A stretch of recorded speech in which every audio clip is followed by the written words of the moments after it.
Broadway Beat. Broadway Beat. Hello, I'm Richard Ridge, and welcome to Broadway Beat, where we bring you the very best of what the New York theater scene has to offer. This week it's the Jets and the Sharks who have returned to Broadway in the new revival of the classic musical West Side Story, playing at the Palace Theater under the direction of the show's librettist, Tony Award winner Arthur Lawrence. We'll also take you to Sardi's for the opening night celebration for the new Broadway production of Noel Coward's comedy Blithe Spirit, where we'll once again chat with the cast led by the legendary Miss Angela Lansbury. We'll also stop by a rehearsal for the Broadway-bound production of Neil LaBute's new play called Reasons to be Pretty, which will open on April 2nd at the Lyceum Theater. Terry Kinney directs. But we start things off with a tribute to acclaimed actress Natasha Richardson, who passed away last week after a fatal skiing accident. She won a Tony Award for her electrifying portrayal of Sally Bowles in Roundabout Theater Company's groundbreaking revival of the musical Cabaret. She also starred on Broadway in such shows as A Streetcar Named Desire, Closer, and Anna Christie, where she met her future husband-to-be, Liam Neeson. Here's our look at the luminous Natasha Richardson. But I do be thinking ever since the first look my eyes took at you, that it's a fool you are to be wasting yourself. A fine handsome girl on a stumpy runt of a man like that old Swede. There's too many strapping great lads in the sea would give their heart's blood for one kiss of you. Lads like you, eh? You take the words out of me mouth. I'm the proper lad for you if it's myself to be saying it. I wish now, me Daisy. Himself's in the cabin.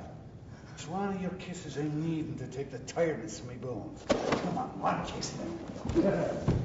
Let go of me, you big fuck! Don't have your eye, my hair. Wonder why, my hair. I've always said that I was a rover. You mustn't itch your brow. You should have known by now. With every cord set out behind hair.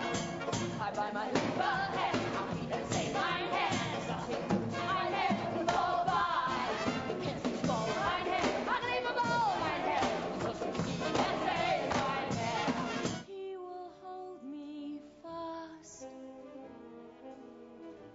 I'll be home at last.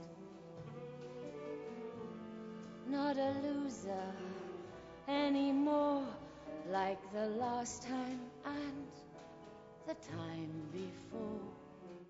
When I was preparing, I did a lot of training and vocal preparation, and I'd go through days when I thought, oh, I can't hit those notes, I can't do it, who am I trying to kid? And then the next day something would happen, I think, oh, yes, I can do this, maybe I can. So it's gradual, you know, it's sort of, it's like a toddler learning how to walk, really. Did you go back to the Christopher Isherwood book? Yes, I did. I read the Christopher Isherwood book. I read the play, I'm a Camera. But what I didn't do is I didn't revisit the movie because I'd never seen the stage musical. But the movie is like my favorite movie from when I was a child, and I sang the songs for years and loved it. And I had to let that go so that I could be Sally and not have such a strong image in my head of Liza's performance. This is what we're dealing with. We arrive with our baggage, and for a while they're brilliant. They're baggage handlers. We say, where's your baggage? They deny all knowledge of it. They're in love. They have none. Then, just as you're relaxing, a great big juggernaut arrives with their baggage. Got held up. One of the greatest myths men have about women is that we overpack. They love the way we make them feel, but not us. They love dreams. What have you got those fine feathers on for? Oh, that's right. You left before my wire came. You got a wire? I received a telegram from an admirer. Anything good? I think so. An invitation. What to? A cruise to the Caribbean on a yacht. Well, what do you know? I've never been so surprised in my life. I guess not. It came like a bolt from the blue. Who did you say it was from? An old ball mine. The one that gave me the white fox pieces? Mr. Shep Huntley. I wore his Ethiopian my last year at college. It just lifts me up when I see so many young people standing outside the stage door who have come to see this show. And it's not just, I mean, of course I love the older Broadway crowd, but that they're getting such a kick out of it. That's why I do theatre, is to hopefully connect with young people and make them want to make theatre and watch theatre. So, yeah. La dame aux camélias, vous êtes amant. Do you understand French? No, I don't understand French. Voulez-vous coucher avec moi ce soir? Vous ne comprenez pas? Oh, quel dommage.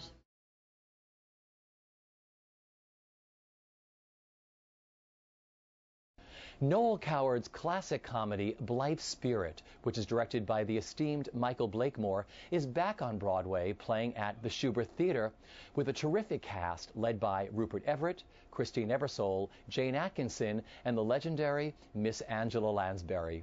We caught up with all of them on opening night at Sardi's. Take the plunge, out with it. You've been hearing strange noises. Doors creaking, doors slamming, strange moanings in the passages. Is that it? No, I'm afraid it isn't. It's worse than that. Oh. I know it sounds idiotic, but the other night, during that séance, something happened. I knew it.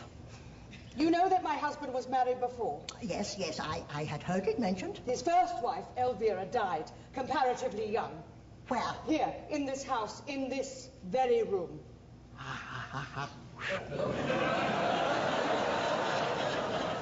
I'm beginning to see the daylight. Yes. Well, she was convalescing after pneumonia, and one evening she began to laugh helplessly at a BBC musical program and died of a heart attack.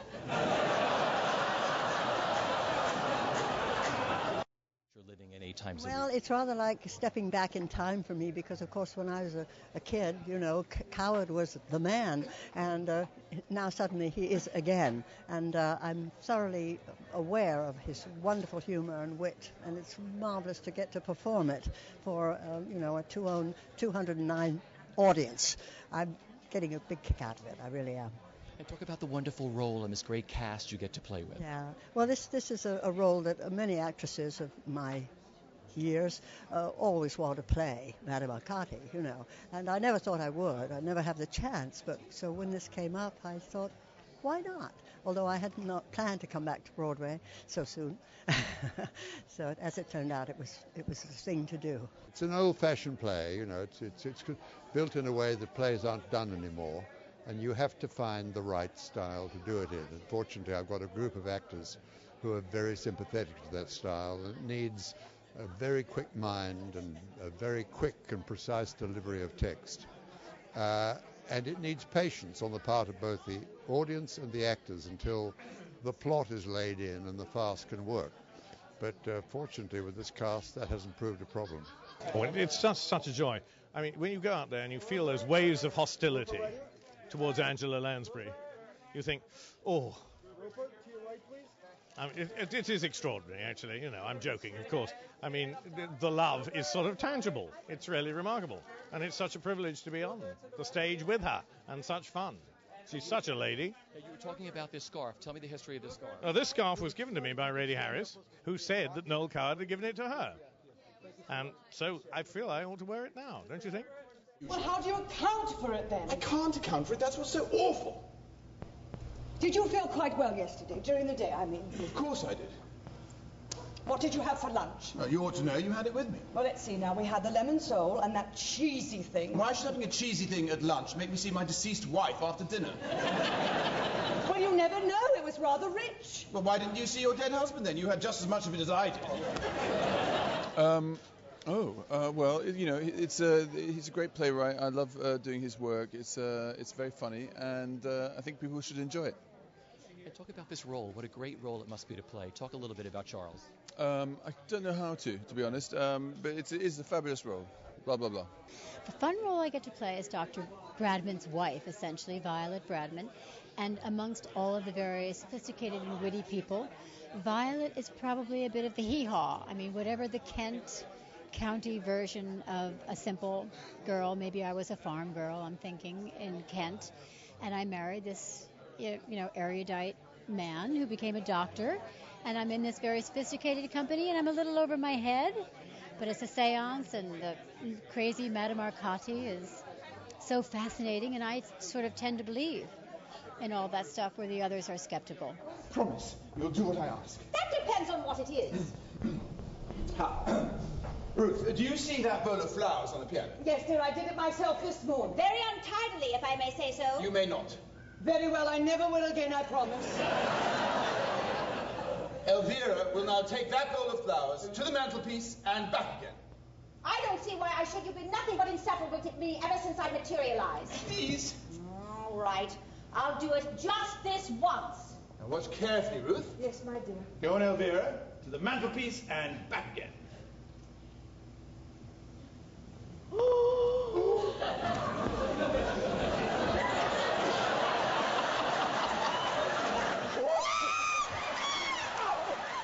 Well, she's very mischievous and childlike and fun and sexy, and so I like that.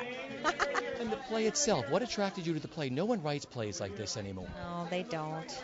It's the language. It's just so alive, isn't it? Is it a fantasy for an audience member to watch this? These are the kind of plays we read about in theater worlds, and you heard about these things, but we don't have them anymore. Is it a fantasy for you to play this kind of role with this company 8 times a week? It is. It is. It's absolutely, it's a dream come true. It's actually surpassed any dreams I've ever had. It's really great to look out there and see just 1,400 people that are really happy to be there. So it's been a complete joy. I'm surprised, I'm surprised they pay me. I don't know. I should have to pay them. It is such a treat.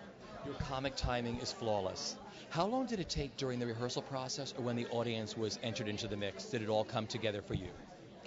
I was waiting for a lot of things till I got to the theater to work out a lot of things, because you work with like rehearsal props, but then you figure out the real props and what everything's looking like, and so much of my stuff is physical based.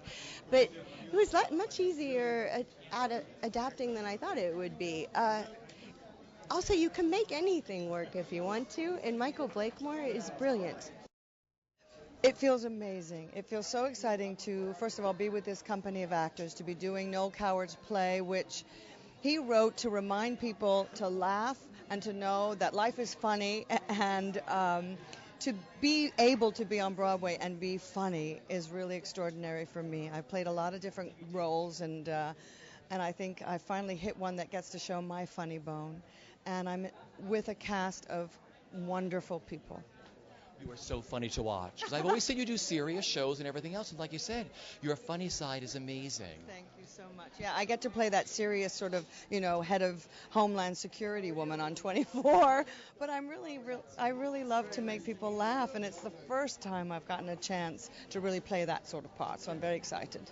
Someday I'll find you, moonlight behind you, true to the dream I am dreaming. As I draw near you, you'll smile, a little smile, for a little while. We shall stand hand in hand. I'll leave you never, love you forever, all our past sorrows redeeming. Make it all come true, make me love you too. Someday I'll find you again.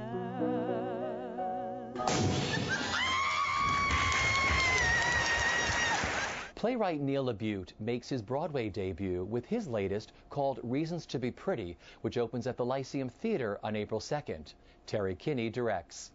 By the time I started writing this, I guess I knew it was a trilogy. At first, it was just, why am I writing these plays about body image and the way we look? And I realized that by this third idea that I'd had, that there was something to this shape, and so I realized I was using the same, structure for each of the plays, and but I hadn't dealt with the face, and so I was interested in seeing, what it was that drew us to each other, and what it was that that held a relationship together. In fact, if one member in a relationship, didn't love the way their partner looked, could that relationship survive? And you know, on one sense, it's looking, you know, how deep is beauty. But I think in the first play, The Shape of Things, I talked about the subjectivity of art, and I think here I got to the place speaking about how subjective, not love is, but how subjective beauty is. You know, what one person's idea of beauty is not necessarily another's, but there is a kind of cultural sense of what we find beautiful or what we find thin, you know, and that defines how so many of us see beauty. And it's tough for somebody to stand up and say, no, this is what I think it is. And so I think it's about a person growing up, and you know, and one of the first characters for me, you know, a guy who becomes a man on stage. You know, he goes from being a boy to someone who, you know, thinks about somebody else. Well, I like how fiercely he attacks all of his subjects. But what I love about this play is it's a play about learning to listen. So in that respect, this little tiny errant statement becomes a shattering sort of a way of portraying how the lack of listening between people creates wars. So an entire community crumbles at the hands of one small errant statement. I think that's a pretty hard thing to write, but I think it's pretty universal too.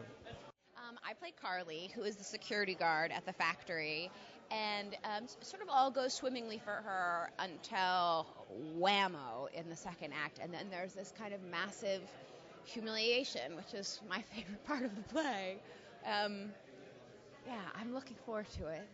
Greg is a man who, Greg is a person who is trying to become a man desperately. He lives in a world that he doesn't necessarily know the rules to. He's the best way I think I could describe Greg is that Greg is a person underwater. Everything kind of blows past him a little fast. He's a little slow to react. He's a little slow to pick up on anything. Just because he's unsure, he doesn't have firm footing in the world that he's surrounded by. And one offhand comment sends his entire world into shambles, which may or may not be a good thing for Greg. And this story is about picking up the pieces, putting it back together, and learning how to be a grown-up in this world and how to better relate to people whom you care about. Yeah, Stephanie, she is the ultimate kind of survivor, very fierce and kind of fighting to create and establish her own self-image on her own, really kind of do that. Talk about the journey she takes. What can you tell me at this point? Yeah, at this point, I mean, I think I would say that she sort of starts without knowing how she would define herself, how she would kind of speak about herself or how she feels about herself, and she sort of develops over the course of the play her real own independence and actually an image of herself that I don't think she could have imagined before the play starts, you know. I play Kent, who is the friend, the sort of classic Neo-Labutian friend of our main character, who Tom Sadowski plays. And he's kind of, you know, falls under the umbrella of, you know, misogynistic and stereotypical kind of, you know, blue-collar male. And it's so well written, and I'm really excited to do it. More than 50 years ago, the groundbreaking Jerome Robbins, Leonard Bernstein, Stephen Sondheim, and Arthur Lawrence musical West Side Story took Broadway by storm. Millions of others fell in love with the film version. Well, now the Jets and the Sharks are back on Broadway at the Palace Theater in the new revival of this classic musical, directed by the show's librettist, Tony Award winner Arthur Lawrence.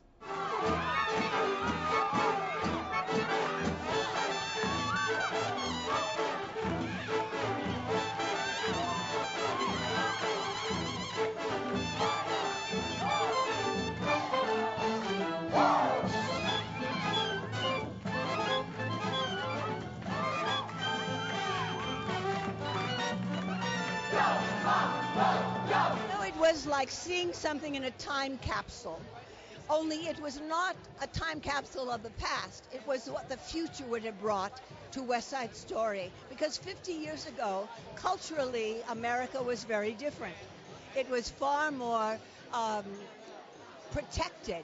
Today, the violence and the gangs and the bilingual thing that Arthur brought to it, I thought was brilliant. So I applaud what they did. If you're asking me, did I feel like I was watching the original? Absolutely not. It was another production. And I miss Cheetah Rivera. I miss Larry Kurt, not because Matt wasn't wonderful. I just was so in love with them. And they have changed the production a great deal in that the whole ballet is gone. And a lot of little moments that I was so in love with, Arthur decided he didn't need. But I applaud him for making the show even more reverent and pertinent to today's problems. I mean, just say it, and I'm going like, ooh, it's great. Having the honor to keep the choreography of the original choreography, recreated by Joy McNeely, who did an amazing job with all of us. It's great. I mean, it's amazing. And sing and act in Spanish also, because it makes it a little bit more real from what it is in the like right now. It's such an honor, and it's really important because you just get to learn from exactly the man who wrote it. So it's thrilling, and it's also, he is amazing. He lets you create your own character with your instincts, and he allows you to create it with him, and it's such an honor. It's an honor. How wonderful it is singing the show in English and in Spanish. I love it. I think the Spanish in the play makes it more realistic, and I like it very much. And of course, it's the idiom I speak, so. Si mata no tiene amor, si mata no hay corazón, y ese ladrón, y ese cabrón, le da tu amor. Por favor, María, por favor.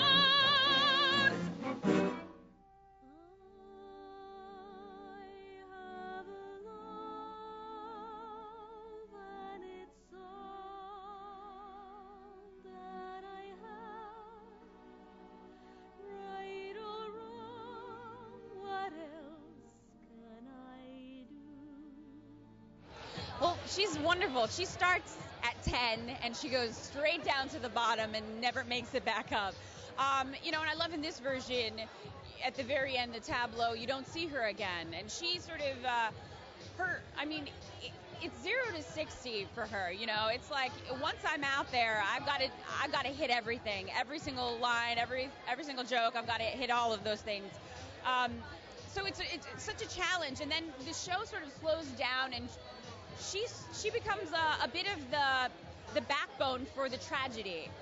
And I loved playing that. I loved being, the fiery, I'm on fire, let's get it. And then sort of having to break it down and slow things down and, basically bring it to that tragic conclusion.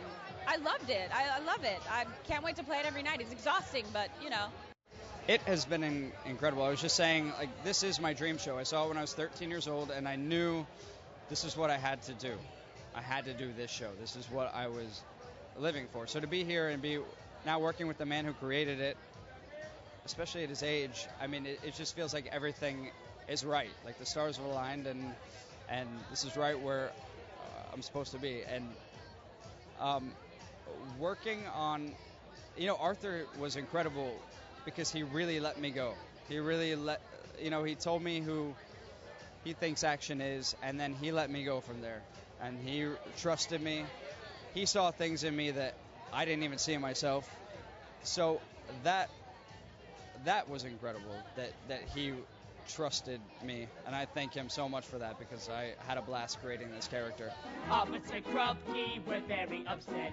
We never had the love that every child ought to get. We ain't no delinquents, we're misunderstood.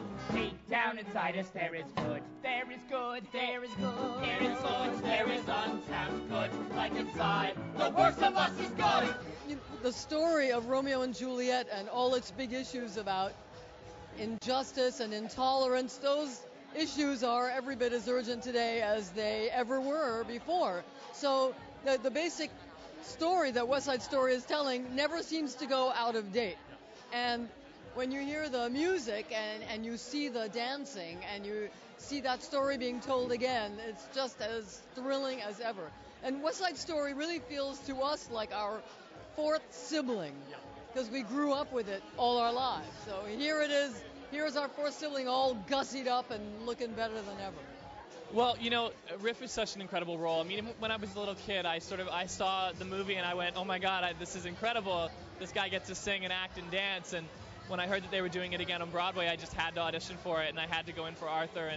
And to get a chance to get the role, and then to get a chance to work with Arthur and with Joey and with Patrick, and put all of the pieces together. You know, put the dancing and the acting and the singing together is just, it's amazing. I feel so blessed to be in this position. With a click, with a shock, the phone will jingle, door will knock. Open the latch, something's coming, don't know when, but it's soon. Catch the moon, one-handed catch. Around the corner, or whistling down the river. It's been great working with Arthur. He's been incredibly liberating. He's really, worked with us as a, who are you, Matt, and what do you bring to the role of Tony? He's been incredibly, free for us to bring our own, humanity to the role. And sometimes that means that he has, rewritten stuff for us and, or, rethought the way it's supposed to be. I mean, he's not, married to anything that is, supposedly the quote-unquote right way.